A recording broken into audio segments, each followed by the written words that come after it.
Olá, sejam muito bem-vindos a mais um estudo promovido pelo Centro Espírita Bezerra de Menezes, o Apóstolo do Bem. Hoje nós teremos o tema Conhece-te a ti mesmo, com o palestrante Antônio Marcos. Antes de iniciarmos o estudo, nós vamos cantar a música Conhece-te a ti mesmo, de Sandro Nunes.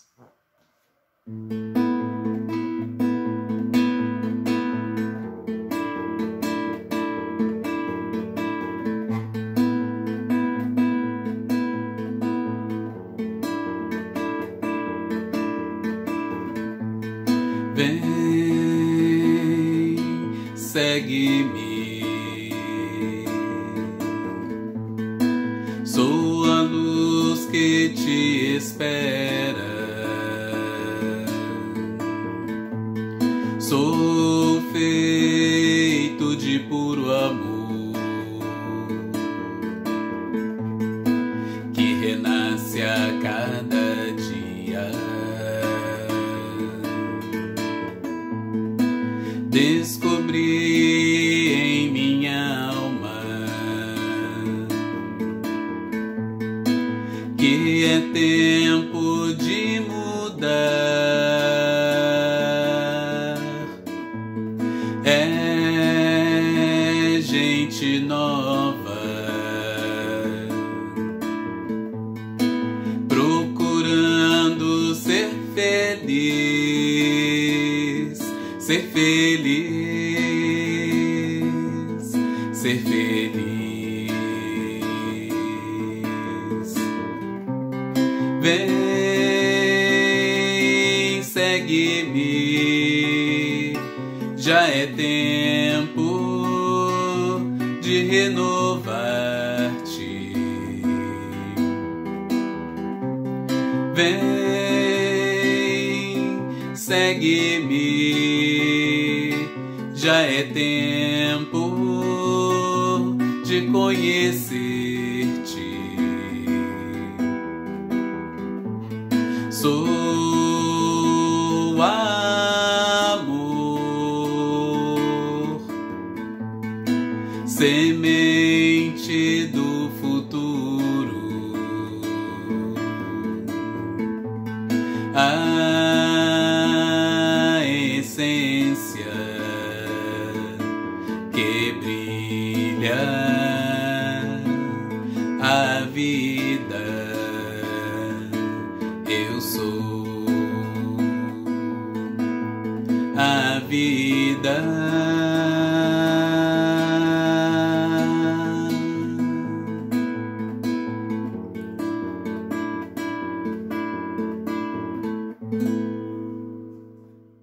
Olá, que a paz de nosso Senhor Jesus Cristo permaneça conosco em mais essa oportunidade de estudo, que tem como proposta analisar alguns aspectos do tema Conheça-te a ti mesmo. Queremos salientar que, devido à suspensão das atividades presenciais de nosso templo de orações, o Centro Espírita Bezerra de Menezes, o Apóstolo do Bem, devido à crise sanitária que envolve o planeta, nossa programação de estudos e palestras vem ocorrendo normalmente por meio de estudos gravados que são disponibilizados no YouTube e também de lives. Então, para darmos início à nossa programação, vamos elevar nossos pensamentos para uma oração. Divino Mestre Jesus, que as bênçãos do Senhor envolvam-nos a todos neste momento, em que nos recolhemos intimamente para o estudo, oportunidade que temos de ampliar nossos conhecimentos e nossas possibilidades de realização espiritual em nossa jornada evolutiva. Que possamos, Senhor, sob o influxo de vosso amor magnânimo, conduzir nossas reflexões de forma serena e harmoniosa, abrigando o seu conteúdo nos escaninhos de nossa alma, e que a paz do Senhor continue conosco sempre. Muito bem, para desenvolvimento do tema, nós vamos recorrer como referência bibliográfica básica as obras do Pentateuco kardeciano, notadamente o Livro dos Espíritos. É importante salientar que nessas obras temos a estruturação de toda a doutrina espírita. Essas obras nós podemos aqui enumerar como o Livro dos Espíritos, o Livro dos Médiuns, publicado logo na sequência, depois o Evangelho segundo o Espiritismo, o Céu e o Inferno e a Gênese. Esses, portanto, compõem o que nós chamamos de Pentateuco kardeciano e que está estruturada toda a obra da doutrina. No capítulo 12 de O Livro dos Espíritos, na terceira parte, Kardec organiza e sistematiza os ensinamentos dos espíritos na perspectiva das leis morais. É nesse capítulo que vamos encontrar a referência de uma grande contribuição para o estudo que faremos, especificamente o ensinamento da questão 919, que aborda aspectos muito interessantes acerca do conhecimento de si mesmo. Contribuição essa dada pelo espírito de Santo Agostinho, que prestou um grande serviço em nome de Jesus por ocasião da codificação da doutrina espírita. Assim, o estudo favorece a reflexão e se reveste de grande importância, uma vez que, para atendermos às leis da vida, leis de Deus que regem os nossos destinos, e para nos submetermos a elas com efetividade, nós precisamos conhecer a nós mesmos, entender a nossa condição de espíritos imortais, a nossa realidade, entender as próprias emoções, cientificar-se dos próprios pensamentos e atos, isso no dia a dia, refletir e agir em harmonia com as leis divinas, submetendo a elas incondicionalmente. E mais, podemos salientar que a felicidade é a resultante do estado de espírito harmonizado, conscientemente com a vontade de Deus. E para essa tomada de consciência, é preciso conhecer a si mesmo. O determinismo divino nos orienta para a busca da perfeição e, consequentemente, a felicidade. Mas perguntamos, por que em muitas circunstâncias conspiramos contra essa orientação? Essa é uma questão para a qual precisamos voltar nossa atenção, nossas reflexões, para podermos entender o valor da vida e as leis que regem os nossos destinos.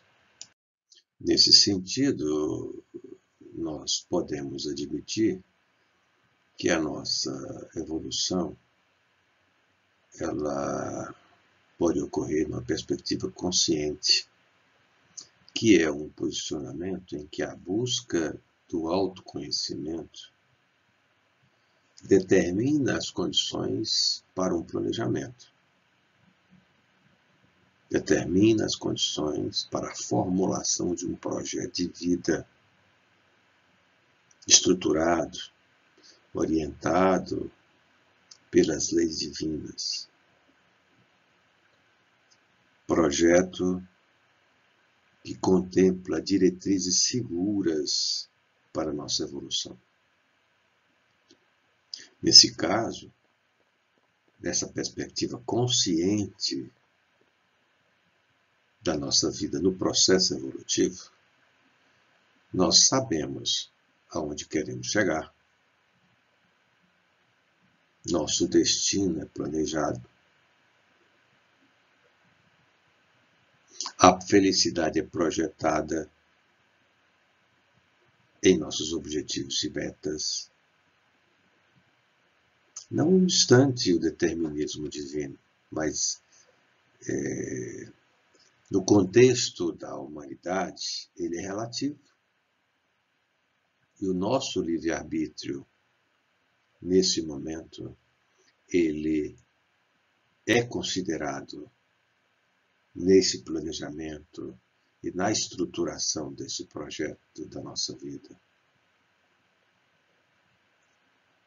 Para isso, nós devemos, então, tomar como requisito levar a nossa vida de forma reflexiva, refletir no dia a dia para entendermos e fazermos uma leitura das circunstâncias da vida. E, nesse contexto, buscarmos as oportunidades que Deus confere a cada um de nós nessa trajetória evolutiva. Por isso que a busca do autoconhecimento ela é fundamental, porque começa do mapeamento que vamos fazer da nossa condição íntima para identificar oportunidades de melhoria. Oportunidades que serão projetadas como forma de objetivos e metas. Essa é a perspectiva de uma evolução consciente, quando então temos um planejamento, temos um projeto de vida. A outra perspectiva é uma evolução inconsciente, ou seja, quando não tomamos conhecimento do real sentido da vida e de nossa condição de espíritos imortais. Quando nós nos deixamos conduzir por fatores externos, pelas convenções do mundo. É uma evolução em que nós não temos uma identidade. Estamos numa multidão, sem saber aonde chegar.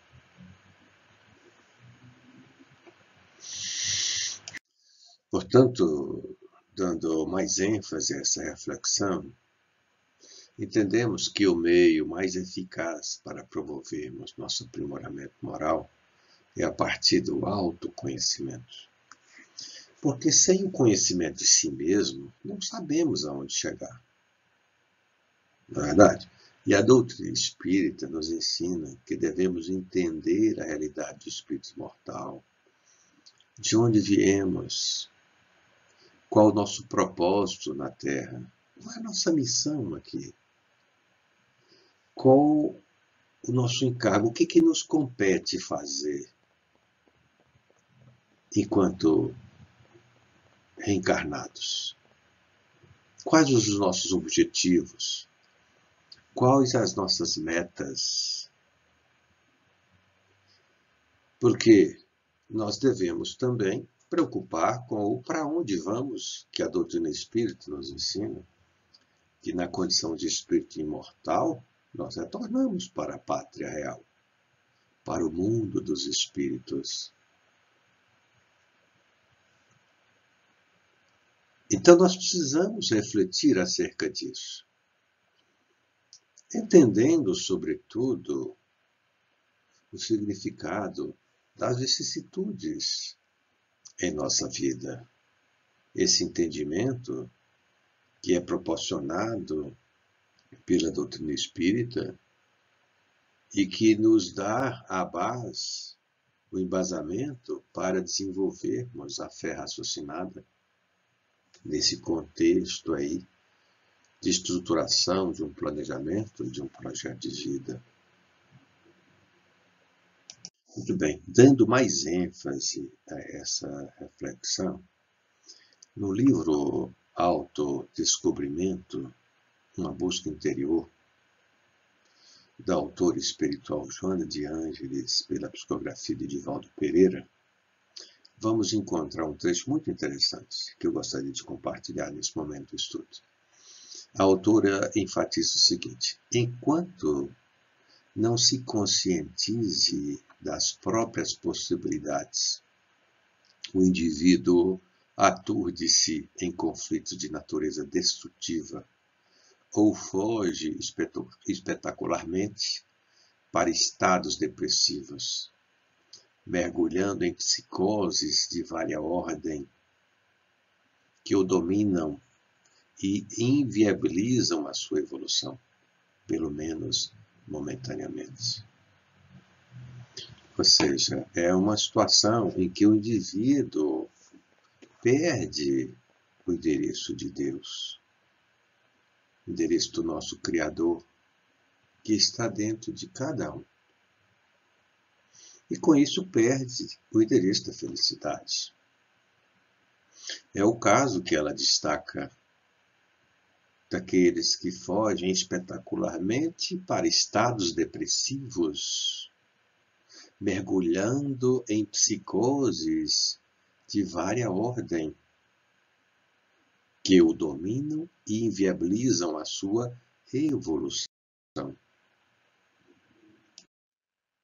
E ainda, no livro O Autodescobrimento, uma busca interior, da autora Joana de Ângeles, ela vai dizer o seguinte, que a experiência do autodescobrimento faculta para o indivíduo identificar os limites e as dependências, as aspirações verdadeiras e as falsas, os embustes do ego e as imposturas da ilusão. Um verdadeiro mapeamento para nós entendermos a nossa condição espiritual. Muito bem, vamos recorrer agora à pergunta 919 do Livro dos Espíritos, que vai favorecer mais ainda as reflexões que o nosso estudo enseja, não é? E é uma pergunta muito interessante. E vamos compartilhar aqui, então, essa pergunta, que é a 919 do Livro dos Espíritos. E Kardec vai formular essa pergunta com o seguinte teor: qual o meio prático mais eficaz que tem o homem de se melhorar nesta vida e de resistir à atração do mal? Uma questão fantástica, que vai poder nos orientar nesse estudo e também na vida, de uma forma geral. Vou repetir a pergunta: qual o meio prático mais eficaz que tem o homem de se melhorar nesta vida e de resistir à atração do mal? Essa é a pergunta que contará com a resposta do Espírito de Santo Agostinho, que veremos na sequência. Mas antes de entrarmos na resposta dessa questão, vamos destacar alguns aspectos, como veremos na sequência, que são aspectos que nós entendemos importante nós examinarmos para entendermos, sobretudo, a motivação de Kardec na formulação dessa pergunta. Por exemplo, o meio prático nós podemos entender como uma perspectiva aplicada, operacional e compatível com a realidade do cotidiano de cada um. É isso que espera Kardec quando ele formula a questão. E mais, o eficaz, que seja resultado de um processo de elaboração sistemático. Nesse caso, nós podemos entender que um processo eficaz é aquele que produz o resultado esperado, que não falha. Ora, a nossa vida é um processo contínuo. E em vários momentos nós podemos fazer essa aferição. A cada etapa, fazer a avaliação de eficácia. O resultado é que vai garantir se houve eficácia ou não. É nesse sentido que ele está formulando essa pergunta. E mais, uma outra expressão que é importante nós considerarmos: melhorar nesta vida, que é a nossa missão aqui no plano físico. Melhorar.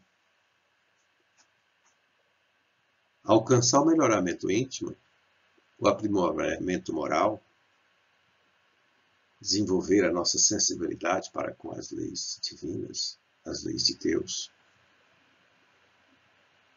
Então, qual o meio prático e eficaz para melhorar nesta vida? E mais, destacaremos um outro trecho aqui, ó. Resistir à atração do mal. Ora, aqui nós estamos falando de resistir às imperfeições que muitas vezes se manifestam no nosso íntimo. Então, realçar as forças íntimas para poder superar os nossos arrastamentos para o mal, combatendo, sobretudo, as imperfeições do nosso campo íntimo. Esses são os elementos que compõem a questão. E a resposta é o seguinte: um sábio da antiguidade vos disse: conhece-te a ti mesmo. Essa é a resposta à questão formulada por Kardec. Ora, com base na resposta de Santo Agostinho, o meio prático para melhorar nossa condição espiritual e resistir às tentações é conhecer a nós mesmos. Mas Kardec vai adiante. Ele quer ir além. Então, como fazer isso? Kardec busca mais orientação acerca dessa diretriz de Santo Agostinho. Vejamos a questão 909A. Conhecemos toda a sabedoria desta máxima, diz aqui o Kardec, da formulação da pergunta 909A. Porém, a dificuldade está precisamente em cada um conhecer a si mesmo.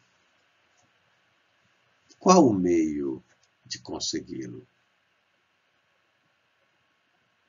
Ora, Kardec vai ao encontro de uma resposta que possa desdobrar aspectos tratados em sua pergunta, que é meio prático, eficaz. Ou seja, para melhorar nesta vida e resistir às tentações do mal. Vejamos então a resposta de Santo Agostinho a essa pergunta da questão 919A. Diz aqui o benfeitor espiritual, venerável Santo Agostinho: fazei o que eu fazia quando vivi na terra. Ao fim do dia, interrogava a minha consciência. Passava revista ao que fizera e perguntava a mim mesmo se não faltara a algum dever, se ninguém tivera motivo para de mim se queixar. Foi assim que cheguei a me conhecer e a ver o que em mim precisava de reforma. Esse é um trecho da resposta que nós estamos aqui destacando.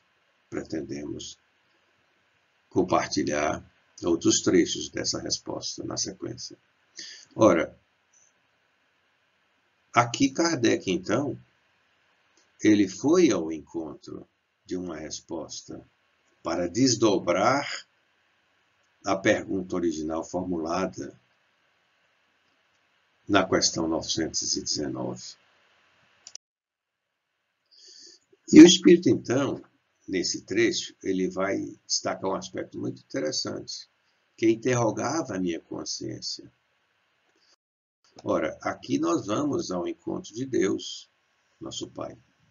Quando nós formulamos, ou melhor, quando nós interrogamos a nossa consciência, esse é um mecanismo que nos conduz a Deus, nosso Pai, que abriga em nossa intimidade em germen. Nós vamos examinar nossos atos de acordo com as leis naturais, com as leis divinas, leis que regem a nossa vida. Por isso que o interrogar a consciência é esse momento em que nós confrontamos a nossa realidade com a intimidade divina que se manifesta em nós através da nossa consciência. Outro aspecto que o autor espiritual destaca na sua resposta: se não faltar algum dever, ora, porque interrogando nossa consciência, temos o parâmetro da lei para avaliarmos nossos pensamentos e atos. E ele diz aqui, completando: foi assim que cheguei a me conhecer e a ver o que em mim precisava de reforma. Ou seja, com essa medida, temos condições de realizarmos um diagnóstico de nossa condição espiritual. Esse diagnóstico, nós precisamos realizá-lo sistematicamente para conduzirmos a nossa vida de forma consciente. E esse diagnóstico íntimo, ele, como o benfeitor espiritual orienta na sua resposta, é um processo em que nós, consultando a nossa consciência, e aí nós podemos resgatar uma das questões do Livro dos Espíritos, em que Kardec pergunta aos Espíritos: onde está inscrita a lei de Deus? Na consciência. Por isso que consultar a consciência é interessante, porque nós vamos avaliar nossa realidade, o que produzimos em nossa vida, à luz das leis de Deus. Mas é preciso, então, interrogar a nossa consciência. Esse é um mecanismo essencial do diagnóstico. O diagnóstico que vai nos favorecer identificar as nossas forças, os nossos potenciais. Nós vamos identificar a nossa condição de filhos de Deus. Entender que Deus se manifesta em nós na condição de germe. Só dependendo do nosso planejamento, do nosso projeto de vida para se desenvolver. Ora, além dos potenciais que vamos identificar em nós, desse diagnóstico, nós vamos identificar as imperfeições morais. Porque essas precisarão de uma pauta para podermos corrigir. A nossa perfeição moral, enquanto objetivo, enquanto meta, depende do reconhecimento nosso, da identificação nossa do que precisa ser melhorado, que são essas imperfeições. Então, conhece-te a ti mesmo. É um processo no qual nós vamos identificar as oportunidades de melhoria da nossa vida, como destaca o autor espiritual em um trecho da sua resposta. Ora, esse diagnóstico é essencial na formulação dos objetivos e metas do nosso projeto de vida. Queremos enfatizar isso. Por isso que a todo instante estamos resgatando esse termo planejamento, projeto. Mas o planejamento e o projeto da nossa vida tem como requisito essencial a realização desse diagnóstico. E o diagnóstico, para esse diagnóstico, nós precisamos conhecer a nós mesmos. Como diz a Joana de Ângeles, né? No livro Autodescobrimento, uma busca interior. Conhecidos os próprios limites íntimos e as ricas possibilidades diante de si, ampliam-se os horizontes do discernimento e as opções pela libertação dos atavismos perniciosos, ensejando-o a avançar, mesmo sob a imposição dos sacrifícios, porque esse processo passa a ser consciente. E por ser consciente, nós então passamos a conhecer. Essa é a fé raciocinada. Continuando a resposta à questão 919A, diz ainda o benfeitor: aquele que todas as noites evocasse todas as ações que praticara durante o dia e inquirisse de si mesmo o bem ou o mal que houvera feito, rogando a Deus e ao seu anjo de guarda que o esclarecessem, grande força adquiriria para se aperfeiçoar. Porque, crede-me, Deus o assistiria. Mas nós precisamos fazer a nossa parte. Inquirisse de si mesmo o bem ou o mal que houvera feito. Argumenta o benfeitor espiritual. É o encontro com Deus, nosso Pai, que nos proporciona esse resultado.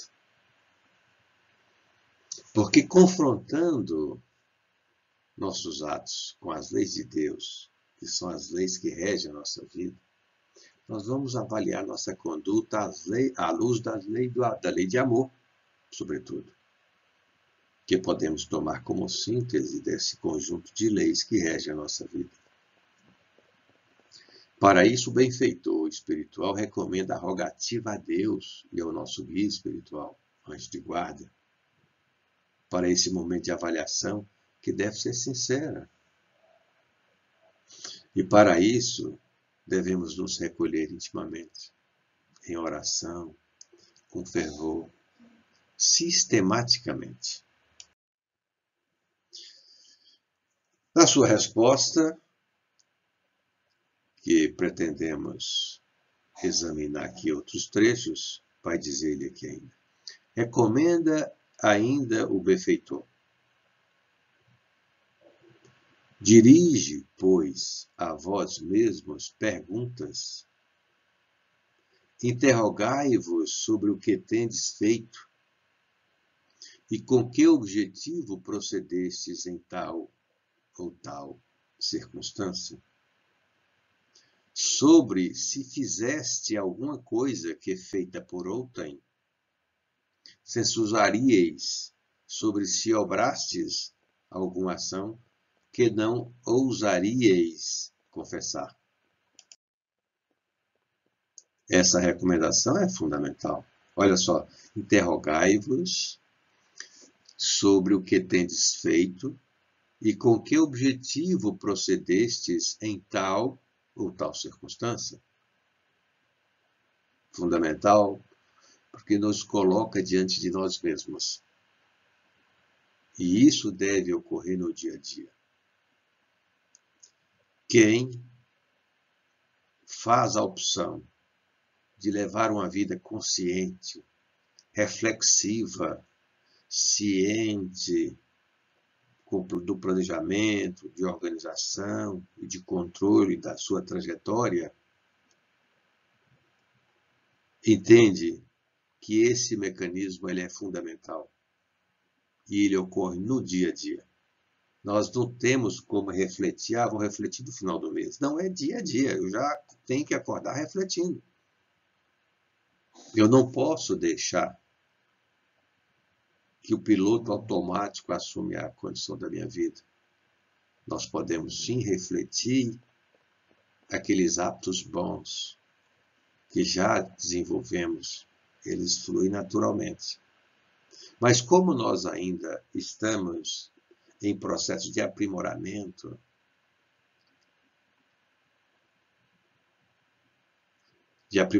moral,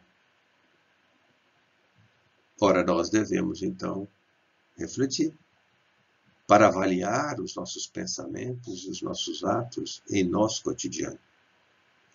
E mais, se temos um objetivo na vida, é nesse momento que podemos nos avaliar, verificar se nossa trajetória está compatível com o que projetamos. O que deve estar em consonância com as leis de Deus, porque avaliar é isso, é o que está conforme. Se eu projetei um objetivo, eu vou confrontar a minha realidade, que é esse objetivo alcançado em forma de resultado, se esse resultado está compatível com as leis de Deus. É a consulta sistemática no dia a dia à nossa consciência. Esse é o processo de uma evolução consciente, que tem como requisito refletirmos no dia a dia de nossa vida. Diz mais aqui, Santo Agostinho, perguntai ainda mais, se aprovesse a Deus chamar-me nesse momento, imagina, teria que temer o olhar de alguém ao entrar de novo no mundo dos espíritos, onde nada pode ser ocultado? Se aprovesse a Deus chamar-me nesse momento, morte, desencarnação, teria que temer o olhar de alguém ao entrar de novo no mundo dos espíritos, onde nada pode ser ocultado?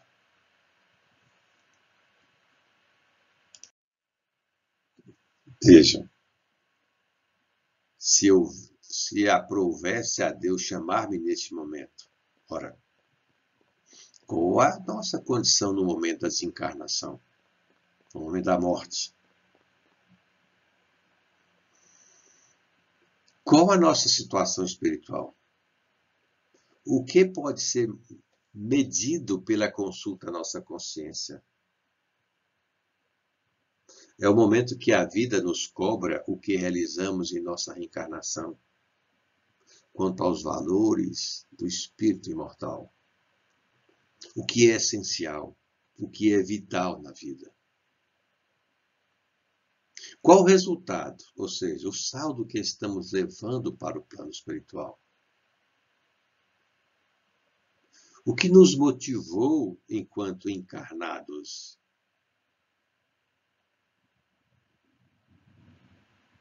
Essa é que é a grande questão. Qual saldo estamos levando para o plano espiritual? O saldo das boas ações ou dos arrastamentos para o mal? O saldo do desprendimento ou da escravização das coisas pelas coisas? É importante considerar que o estado de perturbação no momento da morte está relacionado diretamente à nossa condição espiritual. Portanto, para podermos, nesse momento, avaliarmos a nossa condição, nós precisamos conhecer a nós mesmos. Isso é essencial, é fundamental. Pois bem, o que conta neste momento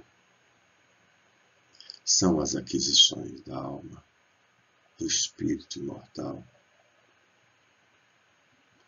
São as boas ações. É o resultado da caridade, da prática do bem.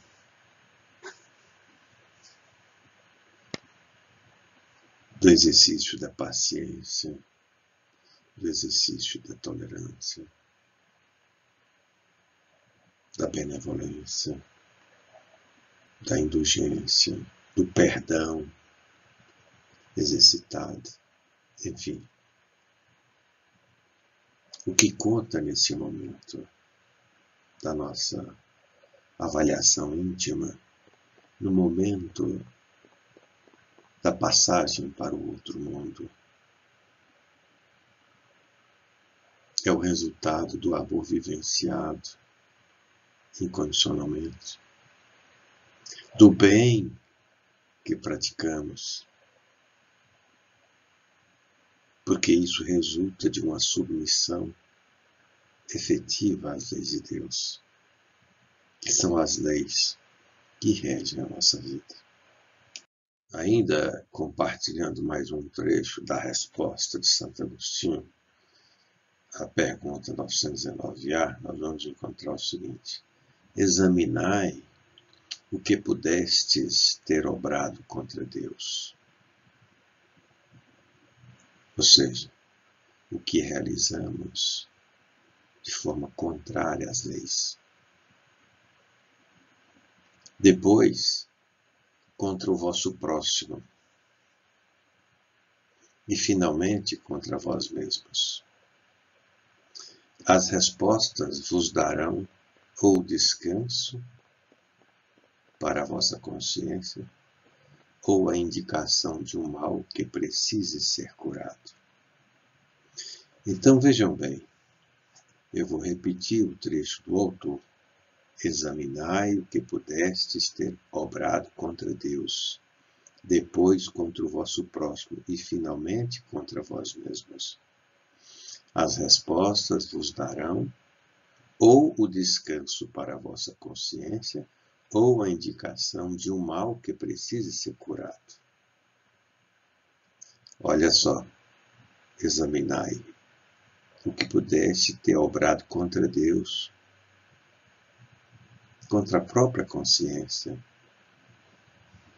porque é na consciência que está inscrita a lei de Deus. Então, nós podemos identificar em nós situações que nos colocam ou numa condição de descanso para a vossa consciência, que é a consciência tranquila. Ou seja, o que realizamos está em consonância com as leis de Deus. Está de acordo, está conforme às leis de Deus. Ou então, de acordo com o que o autor disse, indicação de um mal que precisa ser curado. São aquelas situações em que identificamos equívocos, atos praticados que vão de encontro à lei de Deus.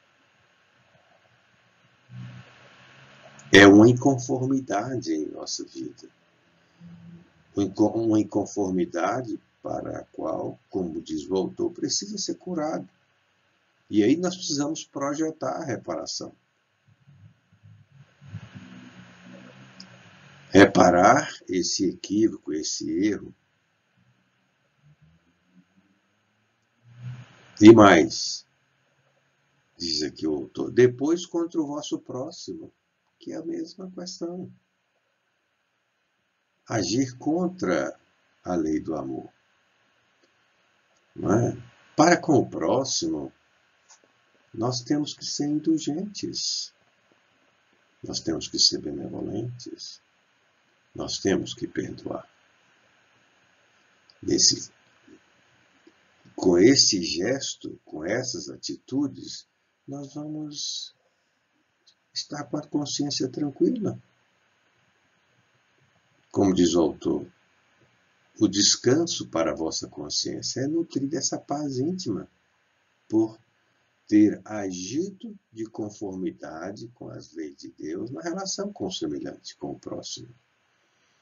Ou, quando não agimos dessa forma, nos deixamos orientar pela arrogância, pela agressividade, pela insensibilidade. Ora, aí nós vamos identificar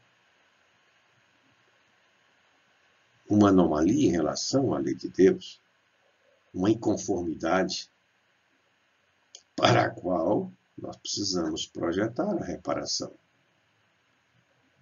Essa é a grande questão. Essa orientação, portanto, de Santo Agostinho está em conformidade com os ensinamentos de nosso Senhor Jesus Cristo, que podemos sintetizar no amar a Deus sobre todas as coisas e ao próximo como a nós mesmos.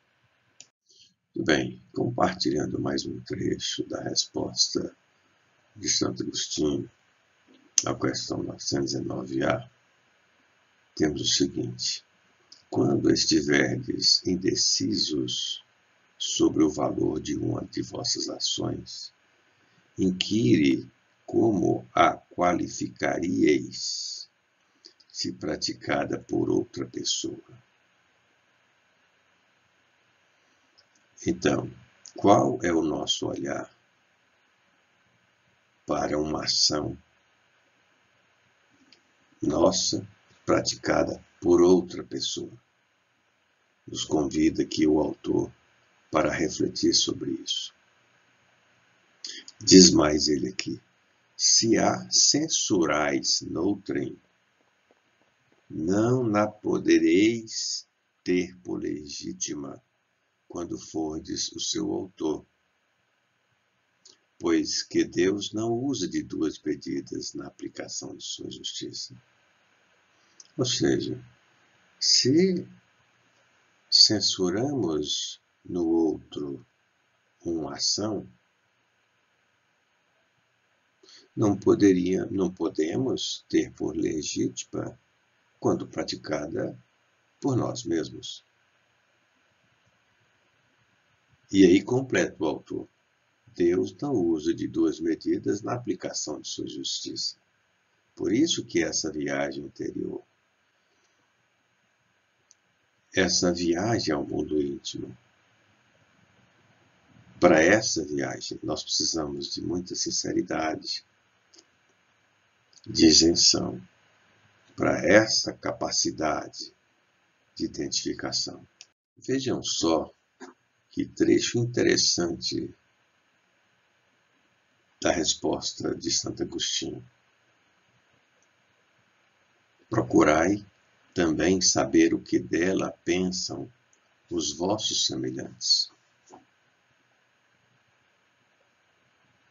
Aqui nós estamos nos referindo à nossa ação.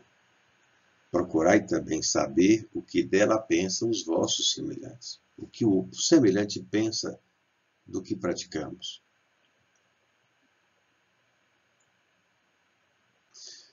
Completa aqui o autor: e não desprezeis a opinião dos vossos inimigos, porquanto esses nenhum interesse têm em mascarar a verdade, e Deus muitas vezes os coloca ao vosso lado como um espelho, a fim de que sejais advertidos com mais franqueza do que o faria um amigo. Vejam bem o que nos chama a atenção o espírito de Santo Agostinho.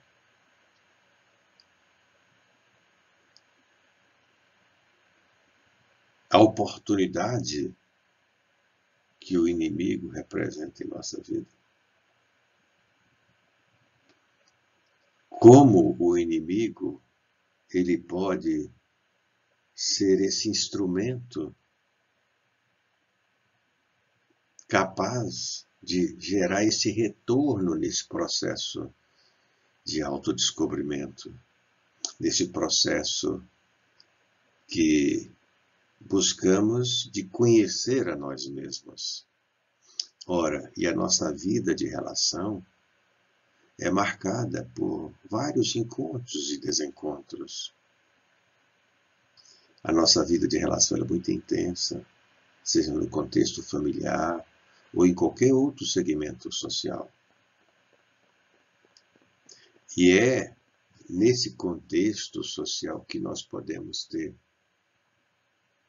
as grandes oportunidades para esse momento do autoconhecimento, para entendermos as nossas condições íntimas, não só destacando as nossas potencialidades, mas, sobretudo, identificando em nós as oportunidades de melhoria moral, para podermos projetar, estruturar isso em forma de objetivo, em nosso programa de reforma íntima, por exemplo. Então, para fecharmos essa resposta à questão 909A, nós gostaríamos de compartilhar mais um trecho aqui de Santo Agostinho, que é o seguinte: consulte a consciência aquele que se sinta possuído do desejo sério de melhorar-se, a fim de extirpar de si os maus pendores, como do seu jardim arranca as ervas daninhas. Dê balanço no seu dia a dia moral, para exemplo do comerciante, avaliar suas perdas e seus lucros, e eu vos asseguro que a conta destes será mais avultada que a daquelas. Ou seja, na estruturação do projeto da nossa vida, nós precisamos administrá-la. Além de projetarmos os objetivos e as metas, nós precisamos buscar os meios seguros para materializarmos esses objetivos. E do decorrer de todo esse processo, nós precisamos fazer as avaliações, a avaliação pertinente, que é, no argumento do autor, dê balanço no seu dia a dia moral. Então, a avaliação não temos que fazer no final do ano. Não. É diária, avaliação diária. Essa consulta à nossa consciência. Diariamente. Dê balanço no seu dia moral, para podermos encontrar situações para as quais precisamos reparar. Essa é a recomendação que o autor destaca para nós nesse trecho. Muito bem, ao final da resposta de Santo Agostinho à questão 909A, o Kardec faz um registro, tem uma nota dele que nós gostaríamos de compartilhar, que é o seguinte: muitas faltas que cometemos nos passam despercebidas. Se efetivamente, seguindo o conselho de Santo Agostinho, interrogássemos mais a miúde a nossa consciência, veríamos quantas vezes falimos sem que o suspeitemos, unicamente por não examinarmos a natureza e o móvel dos nossos atos. Vejam bem, Kardec está realçando, está salientando aqui a importância da avaliação. Mas não uma avaliação no final do ano, semestral, trimestral, uma avaliação diária. Mas não é só também ao final do dia. Ele destaca aqui a importância de examinarmos a natureza e o móvel dos nossos atos. E aí é tão distante. O que nos motiva a agir dessa ou daquela forma? Qual é o modelo mental que estamos utilizando para dirigir os nossos pensamentos e os nossos atos. É o modelo mental estruturado com base nos ensinamentos de nosso Senhor Jesus Cristo, que é o amor. Esse é o real, modelo real, é o verdadeiro. É esse o modelo que agrega ao espírito imortal. Nós temos que ser capazes de fazer isso no dia a dia. E fazer isso no decorrer do dia, para ao chegarmos no final do dia, quando, como nos orienta o Santo Agostinho, apurarmos um saldo favorável, um saldo positivo, o saldo das boas ações. Esse é o grande desafio para todos nós. E, retornando ao livro Descobrimento, uma busca interior, a autora espiritual Joana de Ângeles, ela enfatiza que o amor é o poder criador mais vigoroso de que se tem notícia no mundo. Seu vigor é responsável pelas obras grandiosas da humanidade. E mais, diz ela que na raiz das realizações dignificadoras, ele se encontra presente, delineando os projetos e impulsionando os idealistas à sua execução. O que estamos esperando, então? Vamos nos orientar com base no amor, como nos ensinou Jesus. Amar a Deus sobre todas as coisas e ao próximo como a nós mesmos. Continuando ainda, Joana de Ângeles, no mesmo livro, no capítulo Viagem Interior, ela destaca o seguinte: sem essa força criadora instalada na consciência lúcida de quem não se autodescobre, a permanência nas paixões anestesiantes e no jogo forte dos instintos é imperativa. Diz mais a autora aqui que todo o curso da evolução, da tomada de consciência, tem como estrutura o autodescobrimento, que proporciona o auto-amor, passo decisivo para que essa força criadora, que é o amor, desabroche com todas as potências que lhes são pertinentes. A diretriz essencial, fundamental, portanto, para conduzirmos nossa vida de forma consciente, deve ser amar sempre.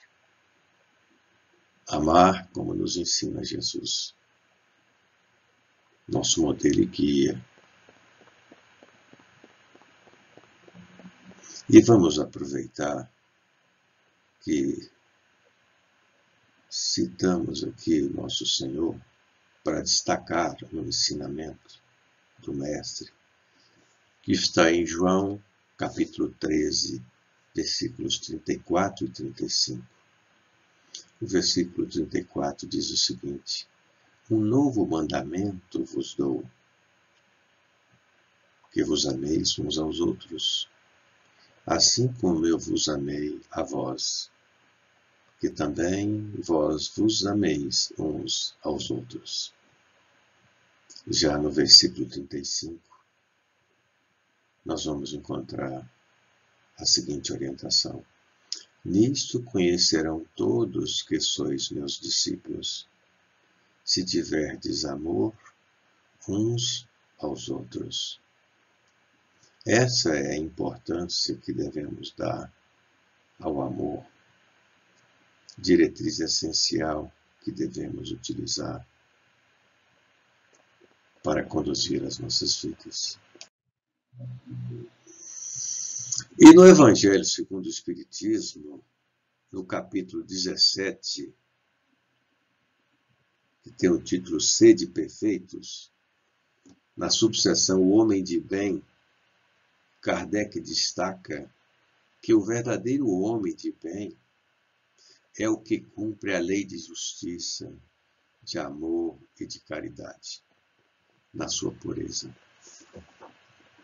Se ele interroga a consciência sobre seus próprios atos, a si mesmo perguntará se violou essa lei, se não praticou o mal, se fez todo o bem que podia, se desprezou voluntariamente alguma ocasião de ser útil, se ninguém tem qualquer queixa dele, enfim, se fez a outrem tudo o que desejara lhe fizessem. Que sejamos, portanto, um homem de bem. Para fecharmos o nosso estudo, vamos recorrer a mais um trecho da resposta de Santo Agostinho, que diz o seguinte: se puder dizer que foi bom o seu dia, poderá dormir em paz e aguardar sem receio o despertar na outra vida. E acrescenta ele aqui que o conhecimento de si mesmo é a chave do progresso individual. E com isso, nós concluímos o nosso estudo, deixando, portanto, essas reflexões para entendermos que a nossa vida precisa de um planejamento, precisa de um projeto com objetivos, com metas, com diretrizes seguras. E para isso nós precisamos conhecer a nós mesmos. Nós precisamos desenvolver esse processo em nossa vida. Que possamos, portanto, orientados pelos ensinamentos da doutrina espírita, colocarmos mais essa questão em pauta. Com isso, encerramos nosso estudo, desejando que todos continuem sendo envolvidos pelas bênçãos de nosso Senhor Jesus Cristo, que é o nosso modelo e guia.